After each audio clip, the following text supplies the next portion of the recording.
Hey guys, what's up? This is Zach Hardy here once again. The light is pretty bright, but whatever. Not too bad of a hair day today. As not always. My laptop keeps swinging. That's a lot. That sound or something or whatever.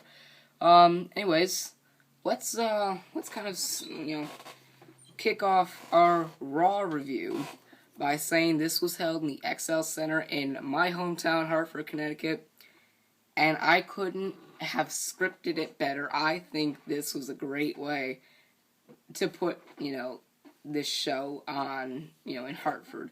This was a great show. I liked it. It was really good, and I'm hoping that they do a lot more of these. Doubtful, but it's possible. Anyways, let's starting off the night. Triple H and Stephanie McMahon reveal that John Cena is the new guy in the cover for WWE 2K15. Then Cena, Triple H said, well, I have no problem with you being the champion as long as you do it with respect. And then Cena responded, if respect means, if by respect you mean being your puppet, then, or being your back pocket, then no, that's not how it's going to work. I'm going to do it my way. And then Triple H asks him if he wants to do it the easy way or the hard way. Cena picks the hard way. And so Triple H says that Cena will face Kane and Randy Orton in a tag match later in the night while teaming with Roman Reigns. And all four of those performers or wrestlers will face off for at Battleground for the titles. Triple H says there's a plan B, which is apparently Seth Rollins cashing in the Money in the Bank on Cena if Cena wins the world title match. And Rollins, he's not mentioned too often in the show, but he does have the points where he was mentioned in the show were crucial points, and this was one of them. Coming out and looking at the briefcase, looking at John Cena, coming down to the ring before his match. I liked that. That kind of built up some hype for when Seth Rollins cashes in the Money in the Bank. And I think this is going to be another Dolph Ziggler kind of Money in the Bank reign because of what happens after this match. This match, Seth Rollins beats Rob Van Dam with a curb stomp. Then Dean Ambrose comes on the Titantron and tells Seth Rollins that the briefcase does not hold a contract. It holds TNT, and every time you try to go cash in that Money in the Bank briefcase, it's going to blow up in your face. I'm going to stop you every time you try to cash in that Money in the Bank. And he went through with his threat later on the night, but before I get to that, let's go to the next segment, which was Jack Swagger turning face, I think, maybe, possibly. Jack Swagger turning face and confronting Rusev after whipping him twice and getting every fan pretty much on his side to stand up, say, "We the people," and, get to cheer Swagger, Swagger, Swagger, USA, USA. They actually listened to Jack Swagger and Zeb Coulter, which I thought was really cool, and I thought it was a really good way to turn him face, so I'm hoping that they turn him face. I know Deluxe Man didn't really think that they would do it too, quickly, and neither did I. But it looks like they went through with it. So, in my perspective, being that they didn't wait to turn Swagger face, they didn't wait, they held it off. To me, it means either two things. Either Swagger, if he was going to be held off from becoming a face, then it more than likely, the reason why they did it so early was because if he was held off, from turning into a face, he probably would have been worthless, and they wouldn't have been worth it to keep him, and they would have released him. So it's either he wasn't having anything planned for him, or the WWE is not using Rusev's character as this anti-American kind of gimmick for too much longer. Because in those two case scenarios, if you were to think about it, Jack Swagger has been a heel since his debut. And for him to just suddenly turn face, there's kind of something, like a little backstory to it. And Jack Swagger wasn't really being used. lost to Adam Rose, had a very, very, very short rivalry with Cesaro and Rob Van Dam, or RVD, and then really wasn't being used. So it could be a possibility that they turned him face right away instead of holding it off to have him heel, have a little bit of a heel character for a little bit longer. The reason why they probably didn't do that was because if they had held it off, then the WWE would have had no use for him. He would have been off television for a while. There would have been no, creative team there. So, and, people would have forgotten about him. So that's a possibility. And also, if Rusev is not going to be this character that he has now, this anti-American, anti-American gimmick, then that if it's not Jack Swagger's reason, in my opinion, then it has to be that Rusev is not going to have that gimmick for too much longer. Like, he may lose to Swagger and become have to become the kind of person on America's side. So if Rusev ends up, let's say, for maybe 4, 5, 6 months down the road, if he ends up keeping that gimmick instead of losing it within a month or two, then I think it was just Swagger wouldn't have been used too much or too often. So yeah, that's pretty much what it sums up at that point. But anyways, afterwards, the Wyatt family beat Sheamus and Jimmy Uso and Jey Uso after Harper's clothesline on one of the Usos. I can't tell them apart. Don't blame me. I'm sorry.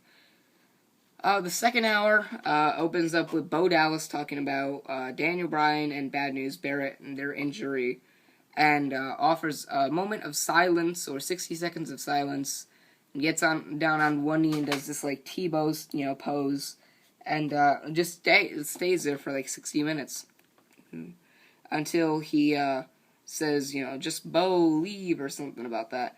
And then afterwards, Nikki Bella came out for her match. Oh, and before her match, she had an interview with some Tom Phillips. And Stephanie McMahon came out and said, or came to the interview and said, get your ring gear on because your match is next. So, afterwards, she faced in a handicap match with the Funkadactyls, Cameron and Naomi. And Cameron and Naomi ended up winning. And afterwards, Cameron and Naomi kind of got into an argument. And then Cameron pushed Naomi and Naomi pushed Cameron. They got into each other's faces, and then, Ariane was, did that kind of hand gesture thing, and, went out of the ring and just walked away. So, you can think about that kind of becoming a rivalry. I think it is very possible, probably will happen that it's a possibility that they are going to become, rivals, and, I guess a heel and face as well.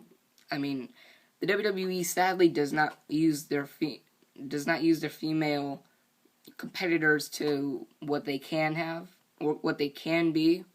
They're pretty much eye candy to the WWE, which, sadly, some divas, or female wrestlers are not very good at wrestling, so the WWE just uses them for eye candy. And since most of wrestling fans are male, in a lot of people's perspectives, most wrestling fans are male. Female eye candy, if you just have a few, then you're probably gonna want a lot. So it's just like candy. If you have a bag of M&Ms and you have or Skittles or whatever. Imagine your favorite candy, and you have just a little bit of it. You want the rest of it. If it's a chocolate bar, you break it, and you break off a little piece of chocolate. If it's Skittles, you have or M&Ms, or any of those in those kind of bite forms. Then you have 5. You want the whole packet. Just like with the chocolate bars, you want the whole bar.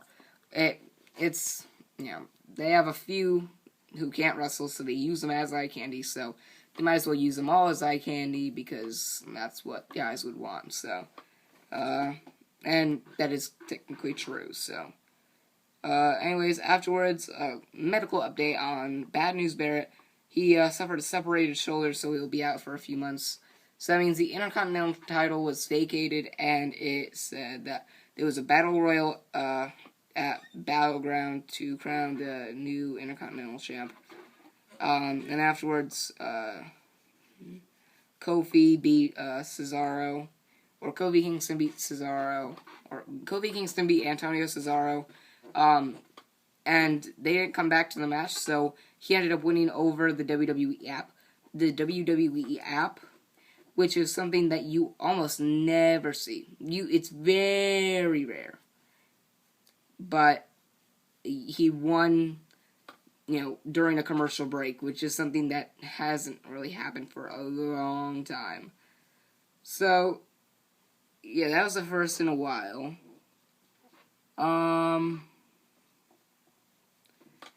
And then afterwards, Antonio Cesaro went rampant on Kofi Kingston and just started beating him down all over the ringside area.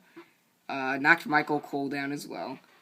So, after that was Santino Marella and his Cobra. Just a little upset about no one coming to his party. And then Adam Rose came and did this twisted tea. The twisted tea tastes like real iced tea, but with a kick. Pretty much advertisement, and I was like, oh, and then held up the tea or whatever, and so, yeah, pointless scene. Afterwards, Damien Sandow, this was really funny. At the beginning, I thought it was Vince McMahon coming out. Nope, I was wrong. Damien Sandow came up as Vince McMahon and said his name was Vince McMahon.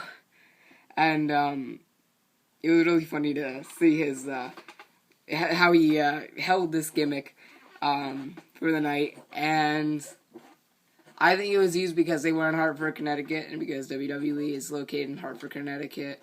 The McMahons were born in Connecticut. Linda McMahon is running for a Connecticut seat in the Senate. In the seat in the Connecticut Senate, or somewhere around those words. Zach Hardy from Hartford, Connecticut. USW from Hartford, Connecticut.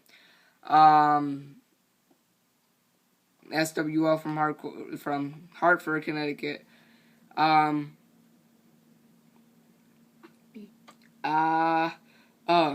Just to let you know, when the Wyatt family was like, Hartford, we're here. It was so great for me to watch this on my TV and be like, yeah, Hartford, woo! So, that was awesome. And then Stephanie got upset after it was Damien Sandow entered himself into the Intercontinental title Battle Royal. And was like, anybody who has a problem with that, you're fired. Even though that wasn't really the correct way to book that part, but anyways, afterwards, Stephanie McMahon got upset and put him in a match with Great Khali. Khali came out, did a hit on the head, and then won. Simple. Then afterwards, we had the return to Raw. We go down. There's a bunch of clicks. Next thing you hear, I came to the planet. That's a price to pay.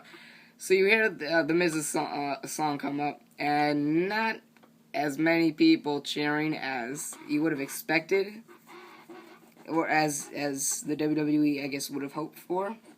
But anyways, The Miz comes back from shooting his movie, and says the reason why I came back was because of all of you. You said that I couldn't do it. Oh, I prove you wrong. You're wrong. You're wrong. You're wrong. You're wrong. You're wrong. You're wrong. You're wrong. You're wrong. And then, afterwards, we hear, break the walls down. And you hear Chris Jericho's song, and everybody goes ballistic. I mean, you have the reaction, based off of when the Miz said, because of all of you. I'll get close to the camera so you can kind of hear what it sounded like. Yeah. it wasn't too many people saying, "Yay, woohoo, thank you so much. We love you, Miz. You're awesome. You know that. You say it every week." Well, you've said it every week in the past instead of these past 4 months, but whatever. Go ahead, do what you want to do. Then you hear Chris Jericho come out, and everybody's like, "Yeah!" So, The Miz says, you got anything to say? Oh, or are you going to be the 2012 Chris Jericho who comes back for 3 weeks and says nothing with his light bright jacket? Jericho takes his jacket off and then does a code breaker on Miz. And then afterwards, you hear, "I've been waiting to say this for a long time. Welcome to Raw as Jericho." And he stops it right there because afterwards you hear, I think you may know where I'm going with this if you haven't watched. Then again you hear, and you have Chris Jericho here, Eric Rowan here, or I'll do it here. Jericho here, Luke Harper here, Eric Rowan here, or no, Eric Rowan here, Luke Harper here, and Bray Wyatt over here. They all start attacking Chris Jericho, so that's a very rare occurrence when you see someone who's returning get their ass beat. Not something you see very often, but, things work out the way the WWE wants them to work out. So, now entering the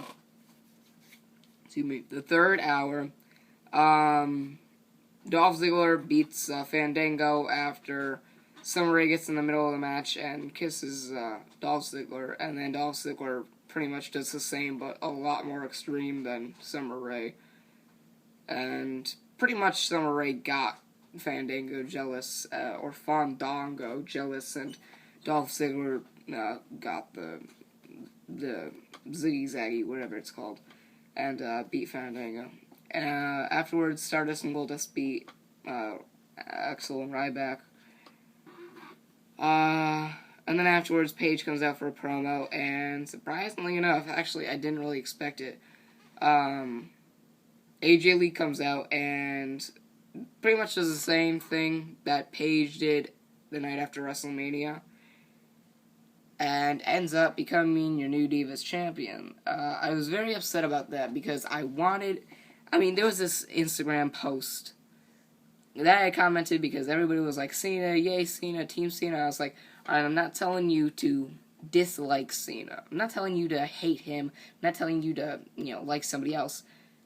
But I'm telling you to give the other people a shot. I mean, you have people like Sami Zayn and Adrian Neville and people from NXT who are wrestling now and trying to make a name for themselves like Bo Dallas and Adam Rose and Paige. And you have these, wrestlers that are trying to make a name for themselves, but they're not known because, the WWE has their new guys wrestling, second to their big stars. And what that means is when the WWE says that, they're trying to make new stars, well, you've still got John Cena holding the world titles. You still have, Randy Orton being the second best to Cena. And I'm not telling you to give the titles to the young guys right away, because I know it takes time to develop those stars. And I'm not saying there's anything wrong with that, but, give them the limelight for a little while. I mean, when you had people come up from NXT, even when you had people come up and debut, some people who are still in the WWE now,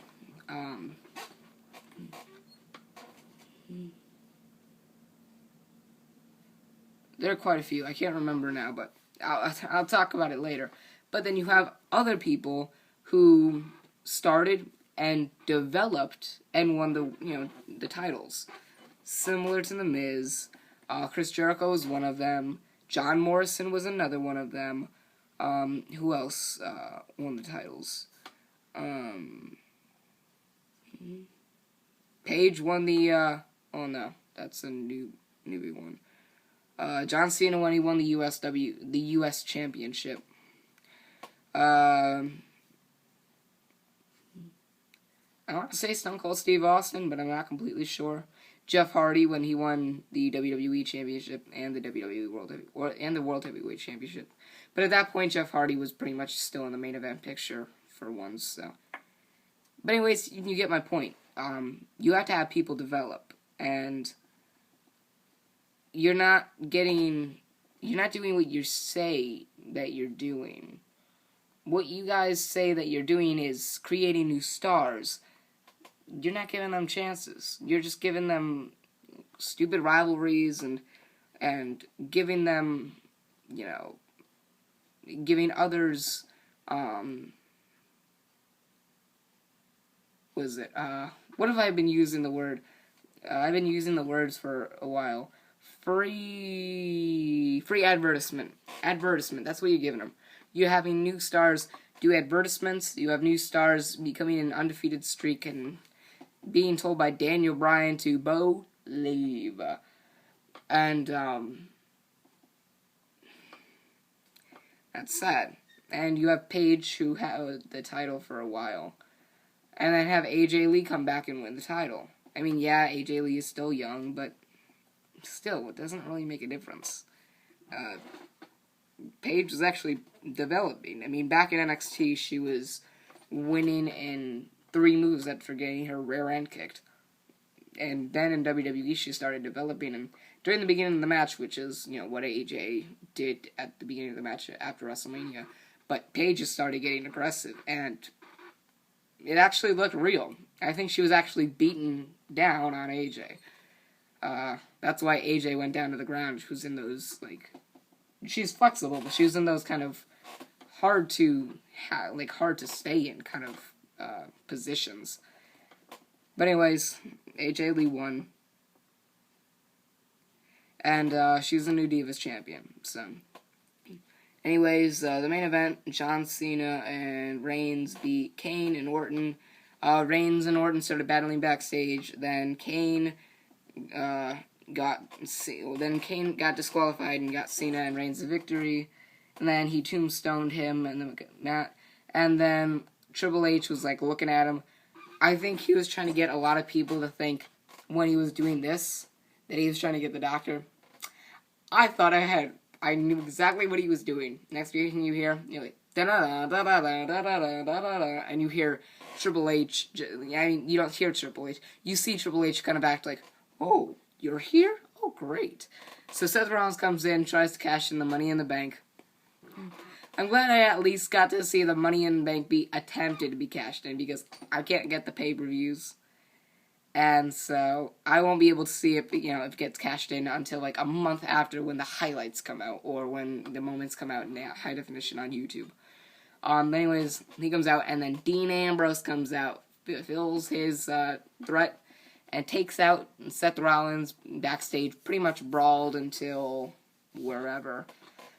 And Roman Reigns came back out and speared Kane, who was trying to hit Cena with a chair.